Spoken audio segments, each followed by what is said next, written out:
আসসালামু আলাইকুম। আশা করি সবাই ভালো আছেন। আলহামদুলিল্লাহ আমরাও বেশ ভালো আছি। আল্লাহর কাছে শুকরিয়া, আল্লাহ পাক যেভাবে রেখেছে। তো এখানে এই যে আম দিয়ে মুড়ি দিয়ে মাখাচ্ছি, এটা আমার হাজব্যান্ডের জন্য। তো আজকে সবার কাছে আমার হাজব্যান্ডের জন্য একটু দোয়া চাচ্ছি, কারণ ও অনেক অসুস্থ। আজ 3 দিন ধরে ওর প্রচণ্ড পরিমাণে জ্বর, আর আসলে কোনো রকমে জ্বর কমতেছে না, ওষুধ খাওয়াচ্ছি তারপরও। তো সবার কাছে একটু দোয়া চাই, সবাই একটু দোয়া করবেন যেন খুব তাড়াতাড়ি সুস্থ হয়ে যায়। আর সবাই জানেন কিছুদিন আগে ওর আব্বা মারা গেছে, তো সব কিছু মিলায় আসলে শরীর মন কোনোটাই ওর ওইভাবে করে ভালো নাই। তার মধ্যে আবার জ্বর এসেছে, আরও ভেঙে পড়ছে, আরও দুর্বল হয়ে গেছে।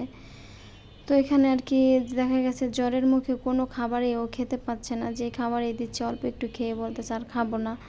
তো আজকে আবার বারে বারে বলতেছে তুমি কি খাবে বলো, যেটা খেতে ইচ্ছা করছে ওটা বলো। তো বলতেছে যে আমাকে একটু মুড়ি দিয়ে আম দিয়ে দাও।